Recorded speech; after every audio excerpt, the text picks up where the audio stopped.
presentando al profesor Carlos Guardado da Silva. Voy a intentar entresacar las notas más singulares de tu currículum. Carlos es doctor de Historia Medieval, Ciencia de la Información y Archivística de la Universidad de Lisboa desde el año 90 a 2006. Además de director del Archivo Municipal de Torres Vedras, es docente invitado al curso de máster en Ciencias de la Documentación y de la Información en la Facultad de Letras de la Universidad de Lisboa desde el año 2007, orientando cursos de doctorado. Ha sido también profesor de Historia y Geografía de Portugal y de la lengua portuguesa de la Escuela Padre Francisco Suárez, investigador de la Junta Nacional de Investigación Científica y Tecnológica y de la Fundación para la Ciencia y la Tecnología, profesor en la Licenciatura de Turismo del Instituto Superior de Ciencias Educativas y cursos de doctorado en Turismo en la Universidad de Salamanca y Granada. Durante 12 años desarrolló trabajos arqueológicos y dirigió cursos de archivística, biblioteconomía y modernización administrativa. Ha publicado cerca de 80 obras entre libros y artículos en Portugal, España, Francia y Mozambique, destacando entre ellos El monasterio de San Vicente de Fora, Lisboa medieval y Un país silencioso, una historia de las líneas de Torres Vedras. Próximamente espera publicar, no sé si está ya publicado o no, obras como La medición del tiempo en Torres Vedras y La fábrica de las historias y sobre la invasión napoleónica de Portugal. Ya están. Están, las dos. Las tres. Muy bien.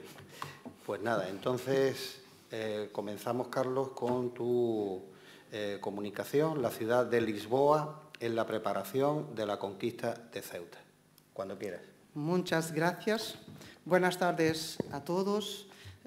Muchas gracias. Quiero agradecer mucho la invitación que me han hecho, la organización y una palabra también para mi amigo también, Fernando Vilada, que es bien conocido en Portugal y que su prestigio es bien considerado en las universidades portuguesas. Quiero pedir también un poco de disculpa porque voy a intentar hablar español, que es siempre portuñol, siempre cualquier cosa semblable, pero no es español. Ahora, la preparación de la conquista de Ceuta. Voy a hablar un poco de su preparación en Lisboa, pero no solamente en Lisboa, en todo el reino, hasta la conquista de Ceuta, hasta la entrada de los portugueses en Ceuta.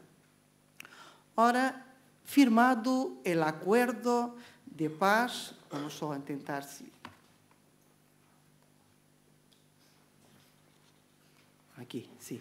Firmado el acuerdo de paz entre Portugal y Castilla el 31 de octubre de 1411 en Ailón, que ponía término a un periodo de conflicto de más de 4 décadas entre los dos reinos. El monarca portugués, Dom Juan I, podía ya pensar en empresas mayores, entre ellas la tan deseada expedición que llevaría el 21 de agosto de 1415 a la conquista portuguesa de la plaza musulmana de Ceuta.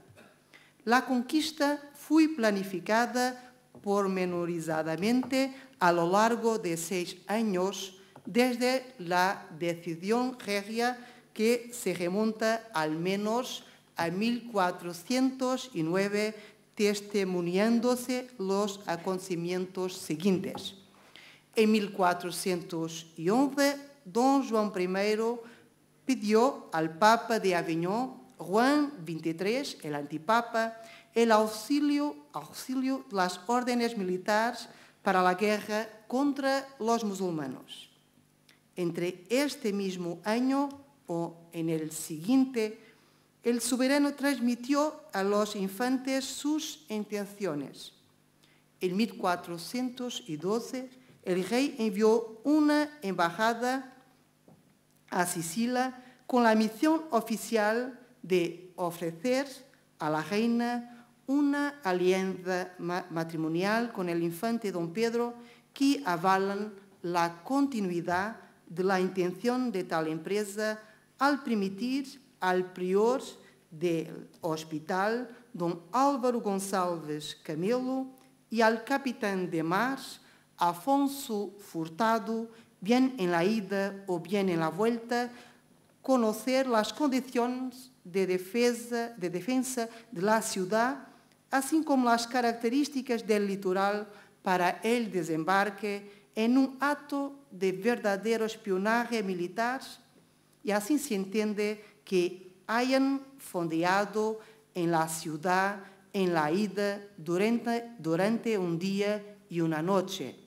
y en el regreso, una vez que, como refiere Gómez Llanes de Zurara, en la crónica de tomada de Ceuta, seu principal fundamento e tensão era que eles divisassem a cidade de Ceuta de todas as coisas que antes dissera. Afonso Furtado empleó la noche a borde de un batel en reconocer la costa, las corrientes y los posibles puntos de desembarco. El prior del hospital, don Álvaro Gonçalves Camelo, se desplazó lentamente con una galera a lo largo del puerto sin que los habitantes de la ciudad percibiesen lo que se preparaba. Las informaciones recogidas en Ceuta fueron presentadas al rey y a los infantes en el Palacio de Sintra, certificando las buenas condiciones para el desembarco. El prior del hospital elaboró una verdadera maqueta mostrando quais eram os lugares por onde a cidade podia receber combate, añadindo el rei, al final de la descripción, que muito lhe pareceu aquela cidade asada, pero que ele desejava. Faltava, segundo el monarca, consultar dos personas. La reina, doña Filipa, que recibió con entusiasmo la idea de que sus hijos fuesen honrados como caballeros al servicio de Dios, lo que llevó a pedir al rey tal cosa para sus hijos. Y la otra persona, el condestable don Nuno Álvares Pereira, en un encuentro disimulado en una partida de caza de los infantes y el monarca en tierras alenteranas al sur de Portugal.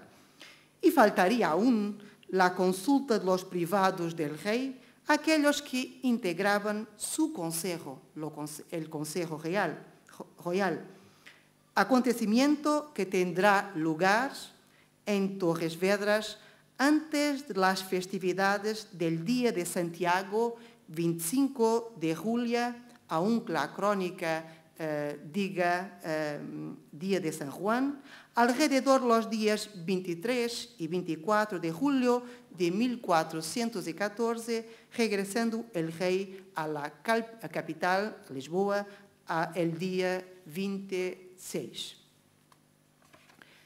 En el Consejo Regio de Torres Vedras, siguiendo la sugerencia de Nuno Álvares Pereira, don Juan I convocó un consejo restringido, según se deduce, não para aconselhar nos grandes feitos e coisas de que poderia vir grande dano à nossa terra, como determinavam as ordenações afonsinas, entre as quais estaban las condiciones de hacer la guerra.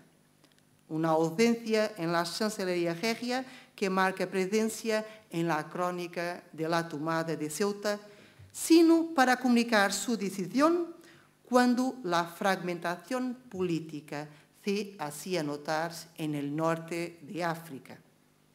No fui el único Consejo Regio que tendría Ceuta como objetivo, pero fui sin duda el Consejo Regio decisivo en la preparación para la expedición.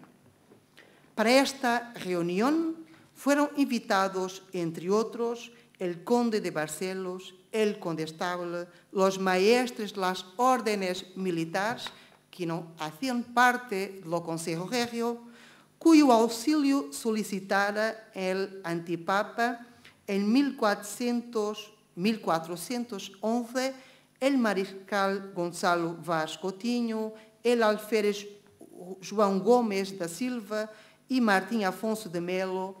En su mayoría, estos hombres los podemos nombrar como hombres del interregno, del periodo entre 1383 y 1385, que apoyaron al entonces regente maestre de Avis, futuro Don Juan I de Portugal. Están aquí todos que han participado, según el cronista, en el Consejo Regio de Torres Vedras, que ha sido decisivo para la empresa, para la conquista de Ceuta. Y el día en que comenzó el Consejo Regio era tal vez lunes o martes, día 23 o 24 de julio, respectivamente, no una quinta-feira, jueves, como refiere el cronista, una vez que el día 21, sábado, el rey estaba en Sintra, de donde saldría para Torres Vedras, y el jueves, día 26 de 1414, ¿cierto?, ya se encontraba en Lisboa. En el consejo, rompiendo el protocolo, tomó la palabra, después del monarca, Nuno Álvares Pereira, para loar el servicio de Dios que la expedición representaba, hecho que aseguraba la bula eximie devocionis del Papa Juan XXIII, de 20 de marzo de 1411, que asociaba a Don Juan I, las órdenes militares en la Guerra Santa contra los cristianos o sarracinos, enemigos de su reino.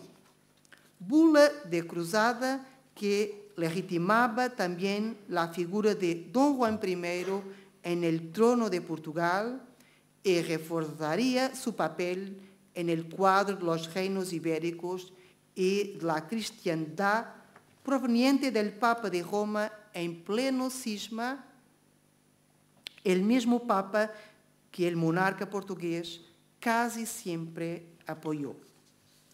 El destino a seguir fue conocido en la reunión, según Gómez Llanes de Zurara, siendo revelado por el veedor de Hacienda, João Afonso de Alenquer, que tomó conocimiento de esa muy grande ciudad, rica y muy hermosa, por informaciones de un criado al que mandó allá para rescatar cautivos. La expedición, anunciada para San Juan, 24 de junio de 1415, exigía la preparación de una armada que el rey Don Juan I debería garantizar. Para la misma, fixó un número deseable, 15 galeras y 15 fustas. Ayer habíamos visto que son números que no son reales, cuya construcción solicitaría a las atarazanas. Las fustas son galeras pequeñas, más pequeñas. Y tendría que garantizar moneda suficiente. Aquí tienes la localización de las atarazanas en la ciudad medieval de Lisboa. Pido un poco de disculpa porque no se puede ver bien. Y tendría que garantizar moneda suficiente para la acuñación de monedas, recogería la plata y cobre que pudiese, obligando a los hornos la Casa de la Moneda, que ya se encontraban en la Rua Nova, junto a la muralla de Don Dinis, de modo que garantizase el secreto de la empresa. El secreto y las dudas sobre su destino, bien como la continuación de los preparativos para la guerra, exigían, a veces, maniobras de distracción. Una vez más, así aconteció siendo Fernán Fogaça, entonces veedor de Don Duarte, un infante, seguido de una embajada con el pretexto, fundado en una guerra real, el frecuente ataque a los comerciantes portugueses por navíos holandeses, de desafiar al duque de Holanda a una guerra para melhor encubrir o aviamento da sua frota, porque todos tivessem nele olho e perdessem cuidado de enquerer a certidão daquela viagem. Secreto não sempre bem guardado, dejando às vezes a Dom Juan I sorprendido, como quando se lhe apresentou um homem com um dibujo da plaza de Ceuta que aparentemente tuvo que despreciar. Al almirante cabría la preparación de sus hombres, habiendo comenzado el reclutamiento por todo el reino, preparativos que duraron 18 meses. Hubo ciertamente dificultades en los alistamientos que serían muchas veces forzados por el monarca, como escribió el cronista castellano Álvar García de Santa María en los años 30 del siglo XV, sometiéndolos a grandes penas, una vez que los que no venían de su voluntad, fazíales venir presos. Cito: la ciudad, objetivo de la expedición, ya se conocía entonces, pero era necesario mantener la misma en secreto. El condestable ascendió la expedición a Ceuta, siendo el destino conocido apenas por el rey, los infantes, dos de los embajadores, la reina, el condestable, el escribano de Puridad, Gonzalo Lorenzo, y del escribano de la Cámara del Rey, Gonzalo Calera, partícipe del secreto, ya que el escribano de Puridad precisaba de su ayuda. Es lo que el cronista dice en la crónica. Apenas 10 personas guardarían el secreto durante lo más de 3 años que mediaron entre la primera vez que el asunto fue tratado con los infantes y la partida de la expedición de Lagos, cuando el destino de la Armada fue hecho público.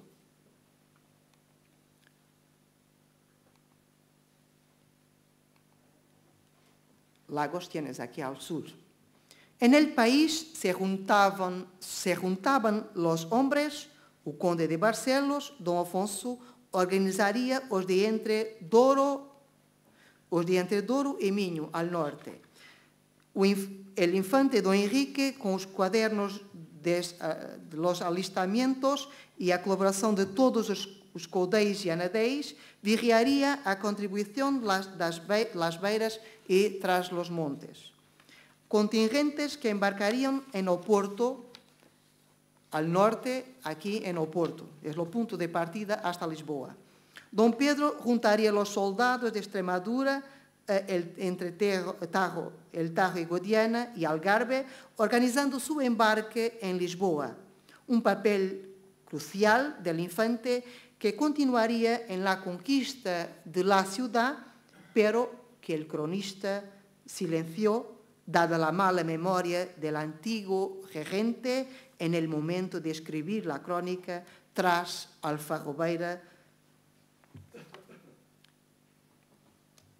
Después se preparaban y se reunían navíos, recogían velámenes, cordelería, armas, moneda, paños y uniformes, pipería y mantenimientos, al mismo tiempo que se concedían exenciones y interdictos. A lo largo del país, los hidalgos fueron recibiendo la convocatoria regia, obligando a todo el reino a prepararse para la guerra. Se limpiaban las armas, se calafateaban los navíos, se cocía bizcocho, se salaba carne y se recogían otros mantenimientos, preocupándose otros en correr navíos y aparellar guarniciones. Por mandato real, enviados portugueses recorrían los puertos de Castilla, Vizcaya, Galicia, Bretaña, Inglaterra, Flandres y Alemania para fletar los mayores navíos que encontrasen, expandiéndose la noticia de la Armada por Europa. ¿Cuál fue el tamaño de la flota? Un problema aquí hablado ayer. El cronista guarda silencio. No sabemos el número de barcos, siendo apenas anotadas 15 galeras, un número impreciso de 4 o 5 naus por cuenta de un rico ciudadano inglés que nombraban Mondo. Del número de hombres nada nos dice, ni tampoco del de hombres de armas y peones. Bien, en la conquista de la ciudad, que duró todo el día de 21 de agosto, refiere 8 muertos en combate y 11 que la peste cegó, silenciando el pueblo tan querido a otro, nuestro cronista, Fernán López, el cronista su antecesor.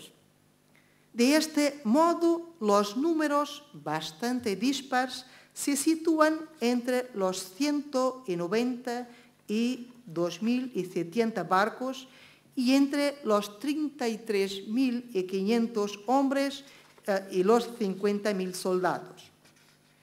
Durante la preparación de la expedición, Ruy Díaz de Vega, un espía aragonés enviado a Portugal por Fernando, señala el intento de movilización de 18.600 a 19.000 hombres, entre los cuales 4.685 eran hombres de armas vasalos del rey. Un número tal vez más realista sobre 18.000 hombres, era incluso así extraordinariamente elevado a escala de la población portuguesa de entonces. En la ciudad de Lisboa, el rey Don Juan I dirigía la organización de la flota y su dotación de artillería y armas. En la Casa de la Moneda, los monederos partillaban arduamente junto a los hornos bajo la supervisión del alcaide de moneda del rey, cuya primera referencia data de la década de los 70 del siglo XIV, encontrándose documentada entre 1371 y 1388, ocupando entonces el cargo João Afonso. También próximo a las atarazanas, a consecuencia de su localización, venían a instalarse diversos talleres. Y San Ejemplo y próximo se situaban las fanegas de harina, en una referencia clara a la harina destinada a hacer bizcocho, que los consejos estaban obligados a proveer para sustento de los hombres que tenían obligación de servir en la armada durante 6 semanas. Después, otros vivían muy cerca, los hombres de oficio naval o afín, procuraban habitar cerca de las atarazanas. Ahí se encuentra el alcaide de las galeras, el fletador de las naves, el capitán mayor, el alcaide de las galeras, toneleros, el maestro de los calafates, el escribano de las atarazanas, y otros más que están envolvidos en la armada. Cuando se armaba la flota o galeras, el almirante y sus corregidores tomaba a los labradores y los convertía en remeros. La construcción, la reparación y guarnición de los barcos, tanto como el equipamiento, el armamento y las provisiones para las tripulaciones y los soldados, se realizaba en las atarazanas del árabe Darsina. Tercena Darsina era el término para el taller naval, el lugar donde se concertaban y construían las embarcaciones y donde se concentraban todas las actividades ligadas a la construcción y almacenamiento naval. Allí se varaban los navíos y galeras para reparación y otras embarcaciones a cielo abierto o bajo techado, a que aluden muy probablemente las múltiples referencias a las casas de galeras de Dom Dinis en Lisboa. Entre el caserío, unas casas eran ciertamente para arrendar, en tanto que otras servían para acoger distintos oficios que servían de apoyo a los navíos. La mayor parte de los documentos nombra tercena en plural, taracenas, atarazanas, apuntando muy probablemente a un conjunto, pero también a la diversidad de funciones allí presentes. Junto a las atarazanas, o dentro de ellas, se encontraban los almacenes considerados distintos de aquellas por la documentación. Muchos de los productos transportados a Lisboa por las galeras necesitaban ser almacenados, principalmente el vino, el pan, nombre usado genéricamente para el cereal panificable, el aceite y otros productos.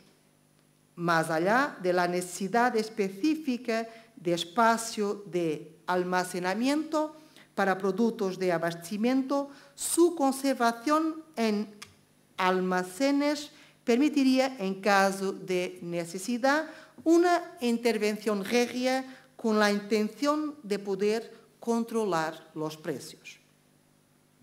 La Casa de la Madera para las atarazanas, por ejemplo, fue creada durante el reinado de Dom Afonso IV entre 1325 y 1357, pero ya llegaría a las mismas la materia prima necesaria para la reparación y construcción de las galeras. En la primera mitad del siglo XV, el arte portugués de la construcción naval era reconocida internacionalmente, como parece testimoniar la presencia masiva de especialistas portugueses en los artilleros de Felipe el Bueno, duque de Borgoña, entre 1436 y 1445. En el momento de armar la flota para la expedición de Ceuta en 1415, era enorme la agitación existente por la ribera en torno a las atarazanas en la ciudad de Lisboa. En la crónica de la tomada de Ceuta, Zurara nos da una descripción sucinta, pero bastante viva, de esa actividad que entonces se intensificó de día y de noche. Se construían las galeras y las fustas y se reparaban los barcos extranjeros. Los carpinteros encargaban bombardas y troncos y preparaban toda la artillería restante, que sería grande y abundante.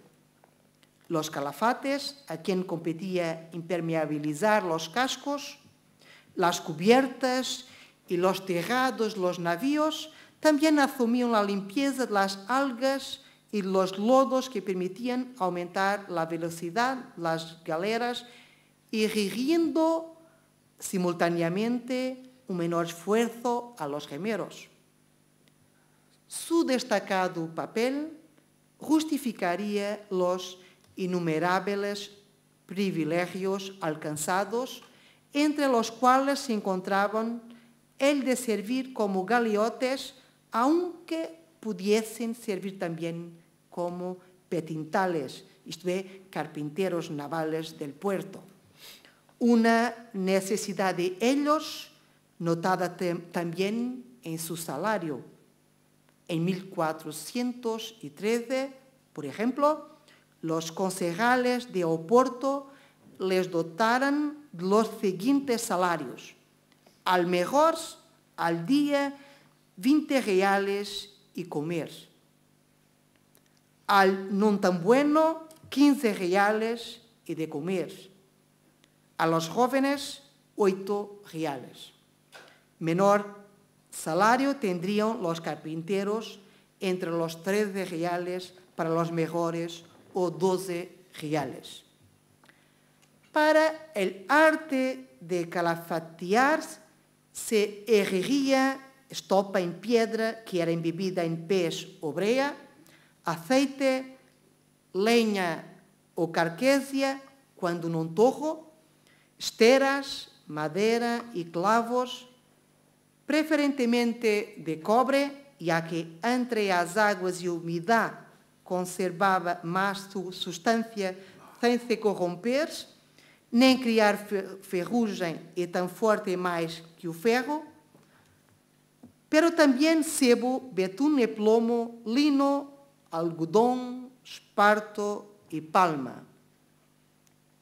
Todo se guardaba en los almacenes al lado de remos, timones, mástiles, cuerdas, velas, carbón, salitre, armas y pólvora y bizcocho, que acompañaría carne o pescado, y el vino preferentemente bueno para poderse acrecentar, esto es, añadir con agua, le meter agua.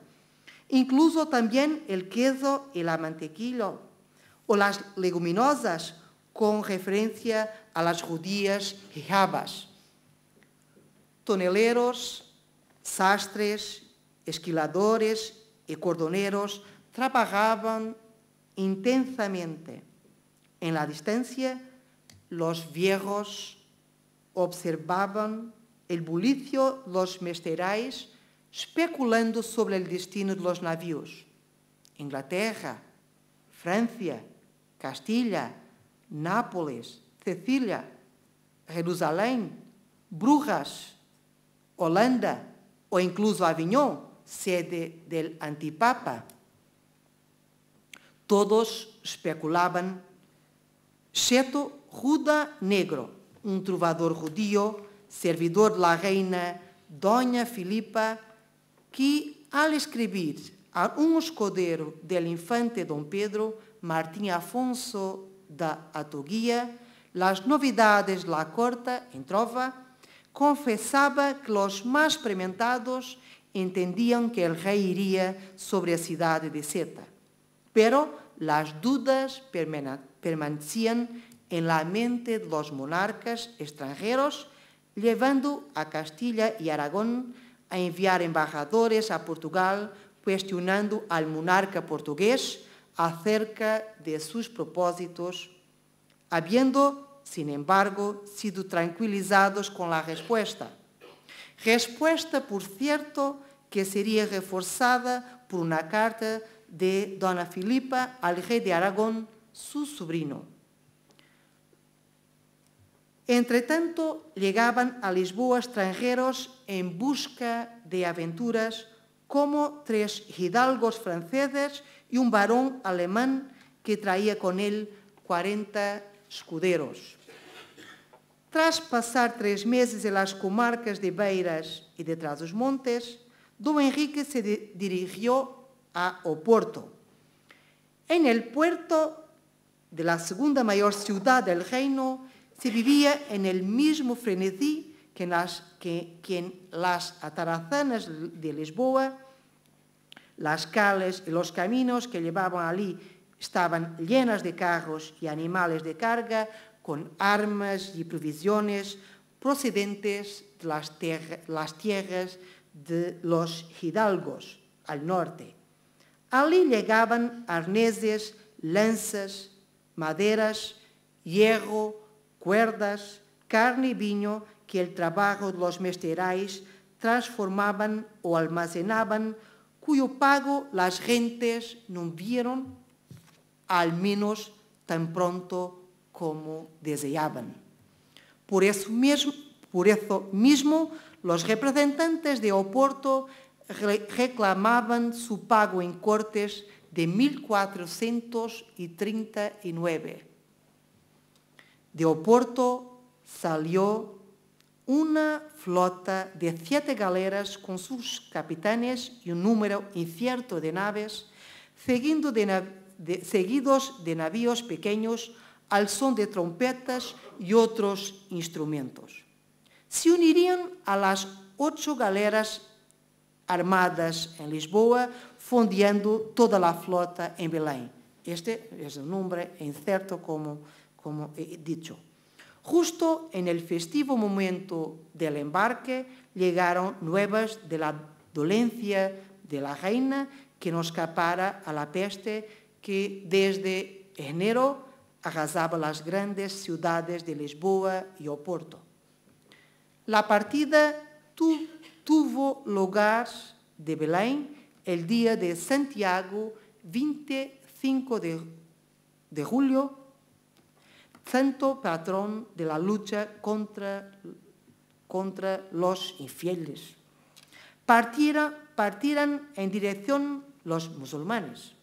Pues claro, partieran en dirección al sur en un momento en que la peste se extendía por el reino, la misma epidemia que cegará la vida de la propia reina en el monasterio de Odivelas, al norte, pero cerca de Lisboa.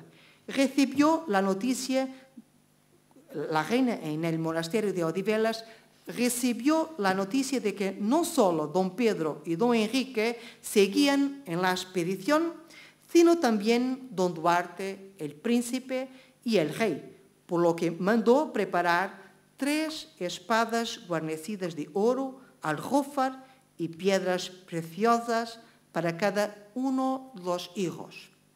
Con este gesto anticipaba el éxito militar de la empresa, a través de la que sus hijos serían armados caballeros en combate contra el musulmán, el objetivo principal de la expedición revelado por Gómez y Enes Durara, cuya credibilidad parece reconocida. En verdad, era un ideal de la caballería medieval el que estaba presente, que empujaba a los hombres a la guerra en busca de fama y gloria, modelo de comportamiento bien presente en la corte de don Juan I. Propósitos distintos, por tanto, de las tradicionalmente repetidas explicaciones económicas, sociales y geoestratégicas, pero subliño sobre todo económicas.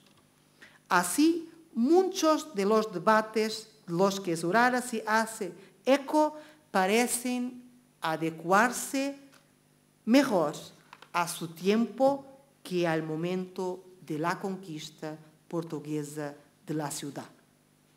Así como sus héroes, que para ese momento se proyectaban, don Duarte y don Enrique, que dejan en un lugar secundario la propia figura del monarca portugués, don Juan I. Por su parte, la acción de don Pedro, ya entonces de maldita memoria, es silenciada de todo en la crónica. A todo esto se unirá la búsqueda de una legitimidad para la nueva dinastía, nunca conseguida desde 1385. Ayer hemos hablado de esta cuestión aquí, y que el propio acuerdo de paz conseguido en 1411 en Segovia no garantizó, dada la minoría del monarca castellano, quedando sujeta a la ratificación de Juan II de Castilla. Esta fue conseguida el 30 de abril de 1423, pero solamente en 1434, y ya después de la conquista de la ciudad del Magreb y tras ostentar don Juan I el título de rey de Portugal y do Algarve y señor de Ceuta, título que ostenta la primera vez en 1416, pues la paz perpetua entre Portugal y Castilla solo se conseguirá después de una nueva ofensiva diplomática que culminó el 30 de octubre de 1431 en Medina del Campo. Ahora, ¿qué decir de la expedición a Ceuta? La flota partió de Lisboa el 25 de julio de 1415, a pesar del desagrado de los habitantes de Lisboa, que no culpaban al rey, sino a quien le aconsejaba. El propio rey lideraba la misma, mandando las galeras. En tanto, el infante don Pedro comandaba las naves. A bordo seguían la nobleza del reino y muchos extranjeros, entre ellos un rico ciudadano inglés que, habiendo entrado al servicio del rey de Portugal, soportaba por su cuenta 4 o 5 naves provistas de arqueros y otras gentes. Los barcos se dirigían a Lagos, donde asistieron a la misa, durante la cual Fray Juan de Xira fue autorizado por el monarca a divulgar el destino de la armada, Ceuta, la ciudad de Ceuta, al mismo tiempo que anunciara la bula de cruzada con promesa de absolución de los pecados y salvación de las almas por virtud de una letra que el Santo Padre otorgó a el Rey Nosso Senhor, viendo seu santo deseo.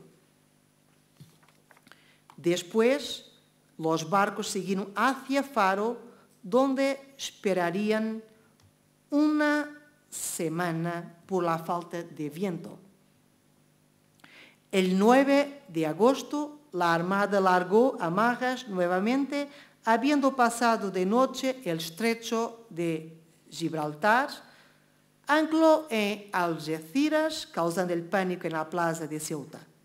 Las galeras, las fustas y los barcos más pequeños alcanzaron la playa de Ceuta el 12 de agosto. Las naves fueron, sin embargo, arrastrados hacia Málaga debido a una intensa niebla y a fuertes corrientes. Durante 13 días, los portugueses se mantuvieron al frente de la ciudad, perdiendo el efecto sorpresa.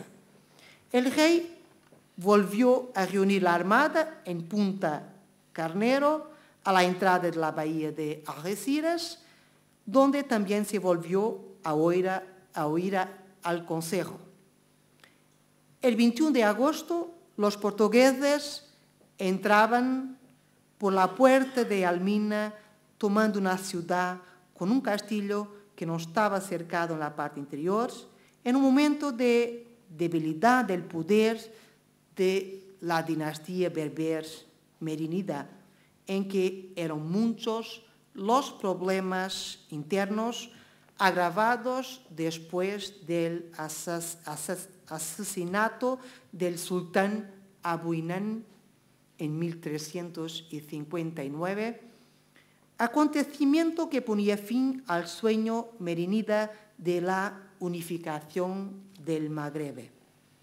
Comenzaba entonces un periodo de luchas internas con el fortalecimiento del poder de los visires frente a los sultanes, tanto entre merínidas como nasríes.